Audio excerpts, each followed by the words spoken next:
समानता का पाठ पढ़ाता मैं विस्तृत हिंद वितान हूँ। समानता का पाठ पढ़ाता मैं विस्तृत हिंद वितान हूँ। गणतंत्र का सजग प्रहरी मैं भारत का संविधान हूँ। नमस्कार, स्वागत है आपका हमारे कार्यक्रम में। वाकई हमारे संविधान ने हमारे देश के हर नागरिक को समान अधिकार दिए हैं। हम सब सम्मानपूर्वक, न्याय संगत और सौहार्दपूर्ण जीवन जी सकते हैं, ये अधिकार है हमारा। लेकिन कई बार क्या होता है कि जानकारियों के अभाव में हमारे अधिकार हमसे दूर हो जाते हैं, और इसीलिए हम इस विशेष उद्देश्य के साथ कि आपको आपके अधिकारों से दूर ना होना पड़े, ये कार्यक्रम लेके आते हैं जिसका नाम है कानूनी सलाह। इस कार्यक्रम में हम आपको न सिर्फ बताते हैं कि आपके अधिकार क्या हैं, बल्कि उन अधिकारों को आप कानून की मदद लेकर कैसे पा सकते हैं, ये जानकारी भी आप तक पहुंचाते हैं। तो चलिए आपको बता देते हैं हम आज का विषय। आज हम जिस विषय के साथ आए हैं वो है महिलाओं का पैतृक संपत्ति में अधिकार। जी हाँ, महिलाएं जिन्हें आधी आबादी कहा जाता है, उनका पैतृक संपत्ति में क्या अधिकार है, कैसे वो उसे पा सकती हैं, इस विषय के साथ हम आए हैं। आइए आपको मिलवाते हैं हम आज के मेहमान से।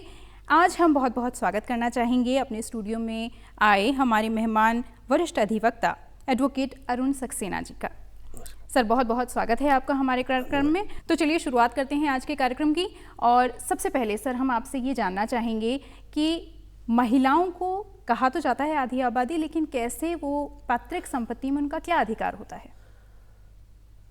जहाँ तक हम संपत्ति के संबंध में बात करेंगे और महिलाओं की संपत्ति के अधिकारों की बात करेंगे, तो उससे पहले हमें ये देखना होगा कि संपत्ति के संबंध में हमारे हिंदूज़ के लिए हिंदू सक्सेशन एक्ट है, मुस्लिम्स के लिए मुस्लिम पर्सनल लॉ है, और उसके अलावा जो हिंदू लॉ और मुस्लिम लॉ से गवर्न नहीं होते हैं उनके लिए इंडियन सक्सेशन एक्ट है। ये तीन प्रकार के कानून हमारे यहाँ बनाए गए हैं जो हिंदुस्तान में चलते हैं। और उसमें तीनों प्रकार के कानून में जो पहला कानून है Hindu law, Hindu succession act, उसमें हिंदू, सिख, जैन और बौद्ध इन लोगों के लिए ये कानून है।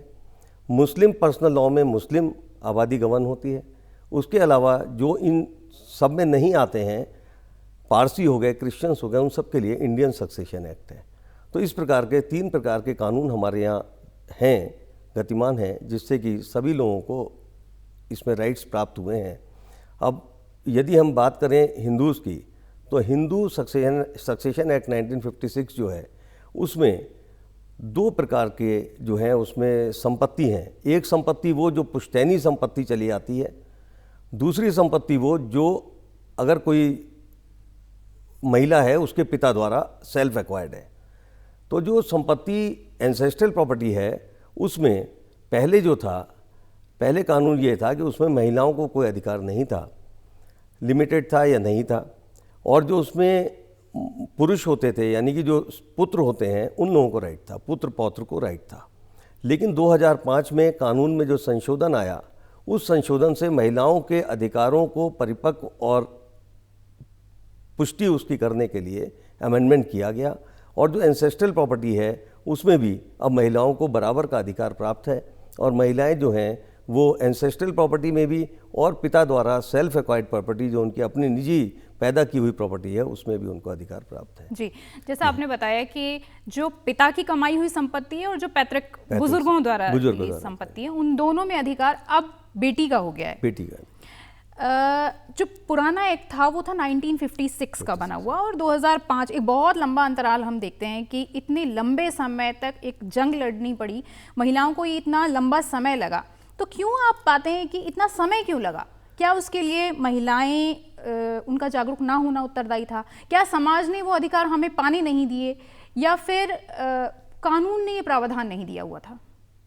मैन डोमिनेटेड सोसाइटी, हमेशा से हमारी जो सोसाइटी रही है सदियों से, वो पुरुष प्रधान ही रही है, और आज भी जो है पुरुष प्रधान ही है।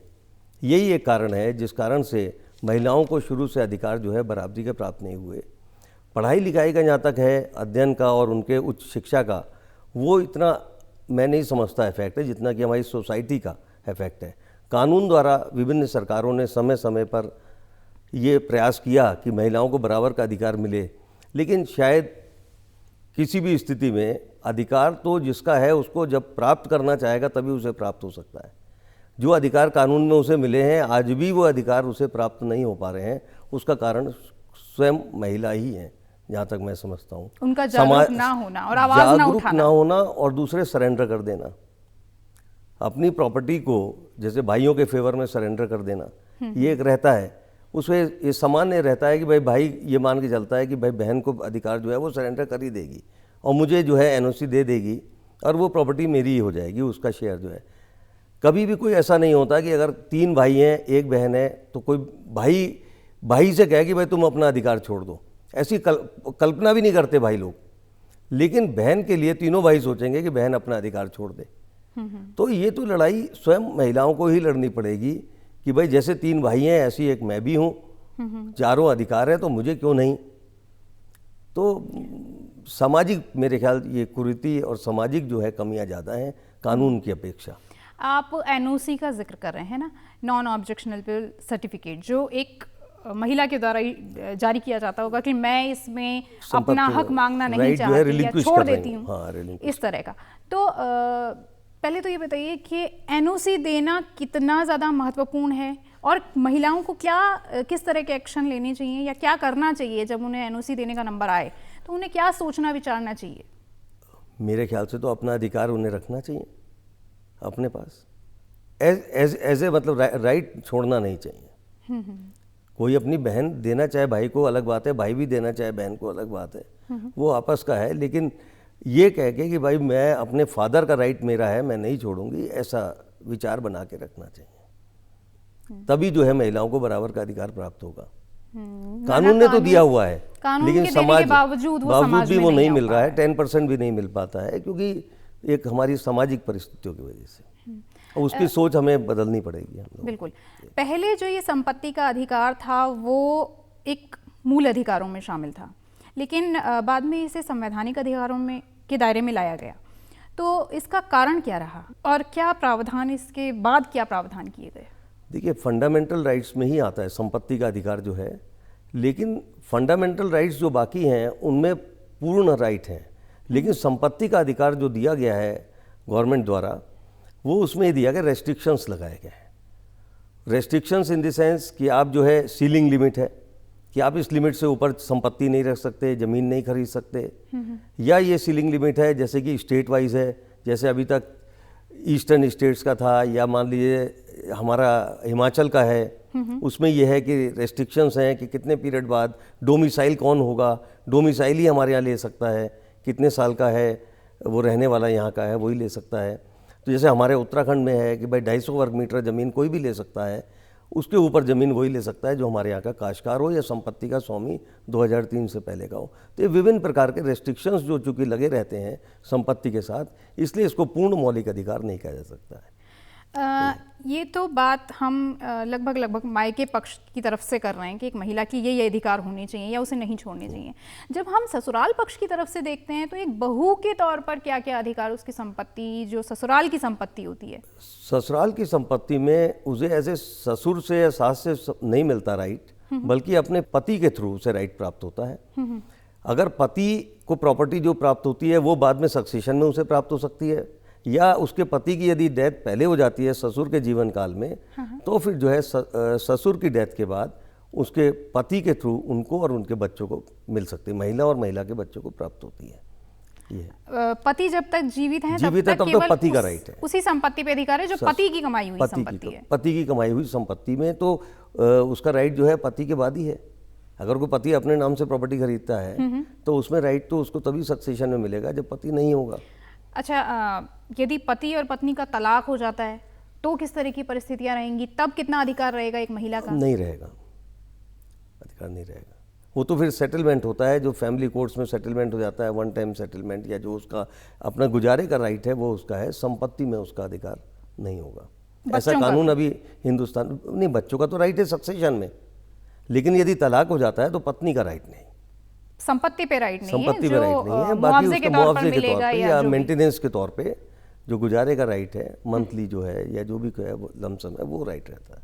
संपत्ति में राइट नहीं रहता। यदि पति दूसरी शादी कर लेता है या दूसरी जो पत्नी बन के आती है उसका क्या अधिकार होगा? उसका अधिकार, जो पत्नी का अधिकार है वो उसका अधिकार होगा, उसको फिर सक्सेशन में पिछली मिलेगा। पत्नी का कोई अधिकार पिछली नहीं होगा? पत्नी तो डाइवोर्स हो गया, उसका राइट नहीं है। हाँ, उसके बच्चों का अधिकार रहेगा। अच्छा, यही परिस्थिति तब भी रहेगी जब एक पत्नी की डेथ हो जाती है और दूसरी शादी पति द्वारा की जाती है? हाँ, तब भी ये रहेगी।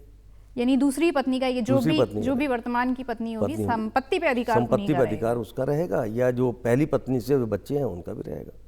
और पति की तलाक होने के बाद यदि मृत्यु हो जाती है तो भी परिस्थिति यही रहेगी? परिस्थिति वारिसों को मिलेगी, बच्चों को मिलेगी। जी, एक बात और यहाँ पर, यदि वसीयत, एक विल होती है जो वसीयत लिखी जाती है, यदि वसीयत में ये मेंशन नहीं किया गया है कि बच्चों को ये हिस्सा दिया जाना है, तो परिस्थिति क्या रहेगी बच्चों की, बेटी और बेटे के तौर पर?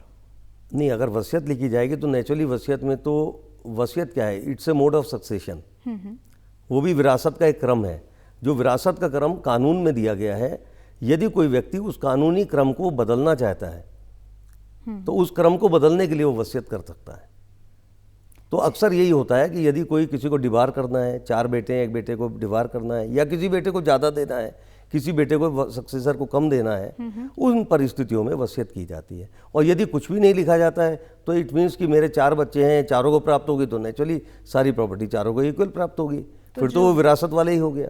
जो बेटी होगी उसको भी उतना ही प्राप्त होगा जितना बेटे को मिलेगा। वसीयत का पर्पस ही ये है कि आप स्पेसिफिक खोल दें कि पर्टिकुलर ये प्रॉपर्टी इसकी है, ये प्रॉपर्टी इनकी है, जिससे बाद में डिस्प्यूट ना हो और उसका डिवीज़न भी हो जाए। ऐसी परिस्थिति में क्या होता है जब कहीं ये शंका होती है कि वसीयत को ईमानदारी से नहीं बनाया गया है, उसमें कहीं ना कहीं कुछ घोटाला हो सकता है या फर्जीपना हो सकता है, ऐसे में क्या होता है? जो वारिस है उनको अधिकार है चुनौती देने का, वसीयत को चैलेंज कर सकते हैं। यदि वसीयत चैलेंज होती है, साबित नहीं हो पाती है, तो विरासत क्रम में सभी को मिलेगा। ये तो दबाव में यदि बनवाई जाती है वसीयत तो उसको हम चैलेंज कर सकते हैं। चैलेंज कर सकते हैं, कैन बी चैलेंज। ओके। एक दूसरी बात आती है कि यदि ससुर की पैतृक संपत्ति है, क्योंकि उसमें बहू का जो अधिकार है वो सीधे तौर पर नहीं है, पति की मृत्यु हो जाने के बाद भी उसका अधिकार नहीं है, लेकिन बच्चों को लालन पालन के लिए मुआवजे के अतिरिक्त क्या संपत्ति में कुछ उसको नहीं मिलेगा? नहीं, देखिए, एक तो पति की डेथ के बाद तो उसको हिस्सा मिलेगा ससुर की संपत्ति में, यदि ससुर वसीयत करके नहीं जाते हैं जी। विरासत क्रम में तो उसको हिस्सा मिलेगा। अगर उनके 3 बेटे रहते और पति नहीं है, पति नहीं है, ससुर के रहते नहीं मिल सकता संपत्ति में, बच्चों का भी कोई अधिकार नहीं होगा। अगर ससुर की सेल्फ एक्वायर्ड है तो उसमें कोई अधिकार ही नहीं है, और पुश्तैनी है तो पुश्तैनी में तो उसको मिलेगा ही। पति का जो शेयर है वो पति की डेथ के बाद तुरंत मिल जाएगा को पार्टनरी में। जी। अभी हम एनओसी का जिक्र कर रहे थे और आपने ये भी कहा कि एनओसी को नहीं देना चाहिए, बहुत सोच समझ कर देना चाहिए महिलाओं को। पिता की संपत्ति पिता के बाद हमेशा विक्रय के लिए एनओसी की एक प्रावधान है, सभी को देना पड़ेगा। हम एक बार फिर ये जानना चाहेंगे कि महिलाओं को क्या कुछ सोचना चाहिए उस समय, क्योंकि ये एक बहुत लंबा डिसीजन होता है, एक बहुत लंबे समय तक इसका प्रभाव रहता होता है, तो क्या कुछ सोचना चाहिए महिलाओं को? महिलाओं को नहीं, महिलाएं तो सोचती हैं, लेकिन समाज को सोचना चाहिए। मैं यहाँ पे थोड़ा सा चेंज करूँगा, महिलाओं को नहीं सोचने की ज़रूरत है, समाज को, समाज मतलब पुरुष समाज को इस बात को सोचने की ज़रूरत है कि महिलाओं का जो अधिकार है वो ना छीना जाए उनसे, तभी शायद इसमें कुछ परिवर्तन आ सकेगा। वरना बहन तो लिखी देगी, बहन तो लिखती आ रही है और लिखती रहेगी। लेकिन कई बार ऐसा होता है कि वो विलिंगली छोड़ना चाह रही है या नहीं छोड़ना चाह रही है, लेकिन ससुराल पक्ष की तरफ से, क्योंकि वो उन्हीं के साथ रह रही होती है, तो उनका एक दबाव होता है। वो जो चाहते हैं वो उन्हें लगता है कि नहीं ऐसा होना चाहिए, और वो उसे करवाने की पूरी, तो इस तरह ऐसे केसेस में कानून का सहारा एक महिला कैसे ले सकती है? कानून ने तो उसे दे दिया अधिकार,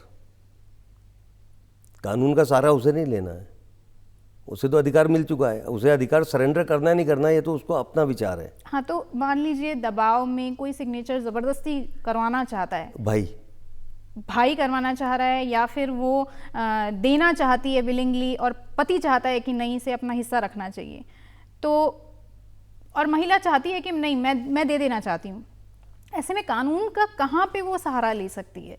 क्योंकि यदि उसे कोई अधिकार नहीं मिल रहा है तो हम कानून के पास ही जाते हैं, कोई भी जो हमें हमारा अधिकार नहीं मिल रहा होता है हम कानून के पास जाते हैं, तो ऐसे में वो कहाँ जा सकती है, कौन सा दरवाज़ा वो खटखटा सकती है? ये दरवाज़ा अपना मन का ही खटखटाएगी, क्योंकि उसे कानून ने तो अधिकार दे दिया। कोई ऐसा कानून नहीं है जो उससे छीन ले या उसको देने से मना कर दे भाई को। अब वो जो मेंटल प्रेशर उसका हस्बैंड की तरफ से या भाई की तरफ से है, वो तो उसको ही मीट आउट करके उसे डिसीजन लेना है। और ये मुझे लगता है कि ये बहुत एक समाज में इस चीज़ को अपनाना अभी बहुत समय शायद समय लगेगा, महिलाओं शायद को। समय लगेगा, क्योंकि अभी भी मैं देखता हूँ कि 90% केसेस में यही होता है कि बहनें जो है अपना अधिकार छोड़ देती हैं। आप तो एक अधिवक्ता के तौर पर लंबे तौर से काम कर रहे हैं, कितने परसेंट आपको लगता है किस तरह के केसेस आपको ज़्यादा देखने को मिलते हैं? महिलाएं विलिंगली छोड़ना चाहती हैं या महिलाएं लेना चाहती हैं या क्यों नहीं लेना चाहती हैं? शायद सामाजिक दायरे में कि मायका ना छूट जाए, मायका बना रहे, मायके में जाना आना बना रहे, भाई से संबंध बने रहे, इस कारण से वो छोड़ देती है, वरना छोड़ना नहीं चाहती है। छोड़ना नहीं चाहती है? नहीं चाहती है, लेकिन वो दबाव में ही छोड़ती है, वो सामाजिक दबाव में। क्योंकि मुझे लगता है कि समाज में कहीं ना कहीं ये सोच बनी हुई है कि यदि महिला अपने हिस्से का मांगेगी या अपने हिस्से पे एक हक जताएगी तो वो अच्छा नहीं कर रही है। जो ये सोच रहा है शायद वो गलत है, क्योंकि कानून जो होता है, कानून से ही हम लोगों को चलना चाहिए। हाँ, कानून जब कह रहा है कि उसका अधिकार है, तो अधिकार नहीं है कहने वाला गलत है। ये महिलाओं के लिए क्या कोई विशेष प्रावधान सरकार की ओर से या कानून की ओर से कोई विशेष मदद, यदि वो कोई केस करना चाहती हैं या संपत्ति पे कहीं कोई दावा करना चाहती हैं, तो उसके लिए वो कहाँ मदद इजीली पा सकती हैं? हमारे यहाँ एक व्यवस्था है जुडिशरी में, सेंट्रल गवर्नमेंट के भी प्रावधान है और उसमें काफ़ी फंडिंग है, DLSA करके है। तो उसमें संस्था में अधिवक्ता जो है वहाँ पे बिना फीस के अधिवक्ता, गवर्नमेंट अधिवक्ताओं को फीस देती है, ऐसा नहीं है कि उन अधिवक्ताओं को फीस नहीं मिलती, थोड़ी कम फीस मिलती है, लेकिन अधिवक्ताओं को फीस दी जाती है गवर्नमेंट द्वारा, और फ्री ऑफ कॉस्ट जो है लिटिगेंट्स को मिलता है। यहाँ पे ऐसा नहीं कह सकते कि महिलाओं के लिए कोई स्पेशल है, लेकिन महिलाओं को भी उसमें अपना अधिकार है कि वो चाहें तो वहाँ से मदद ले सकती हैं और मदद ले करके free of cost advocates appoint होकर के और अपना कानूनी लड़ाई लड़ सकती हैं। जो गरीब महिला है और वो नहीं केस लड़ सकती है, उनके अलावा कोई उनके लिए कोई विशेष प्रावधान हो? जो नहीं लड़ सकते, रूप से बहुत कमजोर हैं, नहीं खर्चा उठा सकते, भागदौड़ नहीं कर सकते, उसमें प्रावधान है कि जो कोर्ट फीस हमारे यहाँ लगती है, उस कोर्ट फीस को एग्जेम्प्ट किया जाता है। वो कोर्ट का अधिकार है कि परिस्थितियां देख करके, आर्थिक स्थिति देख के किसी भी लिटिगेंट की वो कोर्ट फीस से उसको जो है वो बरी कर सकती है और कह सकती है कि बिना कोर्ट फीस के आप दावा दायर करते हैं। प्रॉपर होता है, उसमें ऑर्डर होता है और उसमें ऑर्डर होने के बाद फिर वो केस चलता है। अच्छा, क्या किसी अधिवक्ता के बगैर भी किसी केस को महिला लड़ सकती है या कोई कानूनी मदद उसे मिले जो बिना किसी लीगल एक्सपर्ट के मिले उसे? कोई भी पक्षकार अपने पक्ष को न्यायालय में बिना अधिवक्ता के स्वयं भी रख सकता है, ये स्वतंत्रता है। क्या कुछ करना होगा उसे, इसका थोड़ा प्रोसीजर क्या हो सकता है, यदि हमारे दर्शक जानना चाहें कि किस तरीके से वो? प्रोसीजर कुछ नहीं है, एनी लिटिगेंट कैन, मतलब अगर मैं चाहूँ किसी और की तरफ से पैरवी करना एज नागरिक तो नहीं कर सकता, लेकिन जो नागरिक जिसका मुकदमा चल रहा है, जो लिटिगेंट है, पक्षकार है, वो अपना केस स्वयं भी रख सकता है। उसके लिए वकालत की डिग्री की जरूरत, किसी डिग्री की आवश्यकता नहीं है। और ऐसा होता है हमारे यहाँ, कई ऐसे लिटिगेंट्स हैं, कई ऐसे वादकारी हैं जो कि बहुत इंटेलिजेंट है, वो लोग खुद अपना केस खुद प्रेजेंट करते हैं, आर्ग्यू करते हैं, कानून के अध्ययन भी करते हैं और सारी बातें स्वयं रखते हैं। अच्छा, महिलाओं को क्या किसी तरह की कोई सुरक्षा भी दी जाती है या दी जा सकती है यदि वो कोई केस लड़ रही है और उसको कहीं ये महसूस होता है कि कहीं उसे असुरक्षा की भावना है या उसे सुरक्षा की आवश्यकता है? सुरक्षा मतलब किस सेंस में? मान लीजिए संपत्ति के किसी लड़ाई में या किसी केस के दौरान उसे लगता है कि मुझ पर शारीरिक रूप से उत्पीड़न करके या घर में घरेलू हिंसा के माध्यम से मुझ पर एक दबाव बनाया जा सकता है या उसे इस तरह का डर हो, तो क्या किस तरह की कानूनी सुरक्षा उसे मिल सकती है? कानूनी सुरक्षा उसको मिल सकती है, एडमिनिस्ट्रेशन से, पुलिस हेल्प मिल से उसको जो है सपोर्ट मिल सकती है, गार्ड भी मिल सकता है, फॉर मुझे कोर्ट में जाना आना है उसके लिए भी मिलते हैं, गार्ड भी मिल जाते हैं, पुलिस अथॉरिटीज़ देती हैं, सेफ गार्ड करने के लिए दिए जाते हैं, मिल सकते हैं अगर डिमांड रखी जाए। और इसके अलावा ये भी बताइए कि यदि कोई महिला कोर्ट कचहरी के चक्करों को नहीं जानती है। हर व्यक्ति नहीं इन सब चीज़ों को बहुत बारीकी से जानता है, उसे कहाँ किससे कंसल्ट करना होता है। तो वो सबसे पहली सीढ़ी कहाँ पर कांटेक्ट कर सकती है, कहाँ संपर्क कर सकती है कि मैं अपने हक में ये चाहती हूँ या अपने हक को जैसा मैंने बताया आपको कि DLSA जो ऑफिस है वो सबसे सुलभ और सबसे अच्छा इस समय साधन है, और उसमें गवर्नमेंट का पूरा सपोर्ट मिलता है हर प्रकार से। और जो अधिकारी वहाँ के हैं वो बहुत अच्छे हैं, बहुत सपोर्ट करते हैं, और लेडीज़ को खास तौर से बहुत सपोर्ट करते हैं, और उनकी पूरी मदद की जाती है हर प्रकार से, आर्थिक रूप से भी और सुरक्षा की दृष्टि से भी, और हर प्रकार से उनकी मदद की जाती है। अधिवक्ता भी अवेलेबल कराया जाता है कानून की ओर से, गवर्नमेंट अपॉइंट किए जाते हैं सुप्रीम कोर्ट और सेंट्रल गवर्नमेंट और स्टेट गवर्नमेंट्स की तरफ से पूरी व्यवस्थाएं हैं। महिलाओं का आप इस समय समाज में क्या परिदृश्य देख पा रहे हैं? बहुत अच्छा। संपत्ति के लिए यदि हम बात करें, संपत्ति के लिए बहुत अच्छा है, क्योंकि एक तो सेल्फ डिपेंडेंट हो गई हैं, तो वो स्वयं अपनी भी प्रॉपर्टी अर्जित कर रही हैं। तो नेचुरली आज की तारीख में महिलाओं का बहुत अच्छा इस समय जो है स्टेटस है, और बहुत अच्छी प्रगति हो रही है, और मेरे ख्याल से आने वाले समय में शायद पुरुषों को पीछे छोड़ने महिलाएं। और अब अंत में एक बार हम आपसे ये ज़रूर अपील करेंगे कि आप हमारे दर्शकों को कुछ ऐसे संदेश दे दें, कुछ ऐसे सुझाव दे दें ताकि वो उसका लाभ हमेशा उठा पाएँ। किस लहजे, मतलब उसमें संपत्ति को लेकर के, महिलाओं की भूमिका को लेकर के? संपत्ति को लेकर के मेरा सुझाव तो यही है सभी को, और विशेष रूप से महिलाओं को, कि अपने अधिकारों की सुरक्षा स्वयं करें, अपने अधिकारों का त्याग ना करें, जो अधिकार कानून में उन्हें प्राप्त हुए हैं उनको सुरक्षित रखें। संपत्ति रहने से अपने नाम जो है, अपना जो है आगे समय, जो कष्टकारी समय होता है उसको भी अच्छी तरीके से आप व्यतीत कर सकते हैं। और जहाँ तक सवाल है सभी लोगों के लिए इन जनरल भी सभी के लिए यही है कि भाई एक दूसरे के अधिकारों पे अतिक्रमण ना करें, अपने अपने अधिकारों के लिए ही जो है वो सुरक्षा करें, अपने अधिकारों को सेव करें, लेकिन दूसरे के अधिकारों में अतिक्रमण ना करें। अपना अधिकार कहाँ समाप्त होता है? अपना अधिकार वहाँ समाप्त हो जाता है जहाँ पे दूसरे का अधिकार प्रारंभ होता है। तो दूसरे के अधिकार में जब आप इंटरफेयर करेंगे, इसका मतलब आपने जो है अतिक्रमण कर रहे हैं, और आप अपने सामाजिक दायरे से बाहर जा रहे हैं। तो सामाजिक दायरे में रह करके, और कानून क्या है, मैं और 1 मिनट लेना चाहूँगा। कानून क्या है? कानून एक सामान्य व्यक्ति सामान्य परिस्थितियों में सामान्य रूप से जो सोच रखता है वही कानून है। कोई ऐसा नहीं कोई विशेषक कानून जो बनाए जाते हैं, कोई विशेष बनाए जाते हैं। तो और समय समय पे जब ज़रूरत होती है उसी हिसाब से कानून जो है परिवर्तित होते रहते हैं। तो समय की मांग के साथ कानून परिवर्तित होते हैं।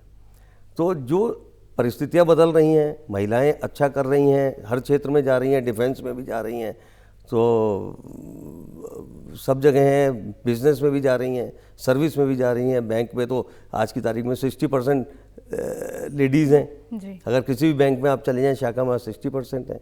इसी प्रकार से हर क्षेत्र में आगे बढ़ रही हैं। तो मेरा तो ये कहना है कि अपना दायरा बढ़ाना चाहिए, महिलाओं को मेहनत करनी चाहिए और अपने अधिकारों को सुरक्षित रखना चाहिए, छोड़ना नहीं चाहिए, त्यागना नहीं चाहिए, त्यागी नहीं बनना चाहिए। त्यागी बनने से त्यागी बनिए देश के लिए, बिल्कुल, लेकिन अपने अधिकारों को सामान्य रूप से त्यागना नहीं चाहिए। विशेष परिस्थितियों में त्यागना चाहिए, सामान्य रूप से नहीं त्यागना चाहिए। यही मेरा संदेश सभी के लिए। तो आपका बहुत बहुत धन्यवाद करना चाहेंगे एडवोकेट अरुण सक्सेना जी, हमारे वरिष्ठ मेहमान, वरिष्ठ अधिवक्ता हमारे साथ थे। आपने ढेर सारी जानकारियां दी महिलाओं को और पूरे समाज को, और मुझे लगता है कि यहाँ पर आपने जो विशेष सलाह दी बहुत ज़रूरी है कि महिलाओं को दूरदर्शी होना चाहिए। केवल आगामी वो 2 साल 4 साल के बारे में ना सोचें, बल्कि अपने बच्चों के लंबे भविष्य के बारे में सोचें, और ये सोचें कि वो अधिकार जो है, उनका हक है, वो उसे छोड़ना नहीं चाहिए। कहीं ना कहीं बहुत दूर तक की सोचनी चाहिए, और संपत्ति रहेगी तो वो उसे बाद में भी दे सकती हैं। बाद में। और इसी के साथ मुझे लगता है कि आज की चर्चा बहुत ज्ञानवर्धक रहेगी आप लोगों के लिए। आप जुड़े रहिए हमारे साथ और आगे भी हमारे कार्यक्रम को देखते रहिए, और मुझे दीजिए इस कार्यक्रम को संपन्न करने की अनुमति। नमस्कार।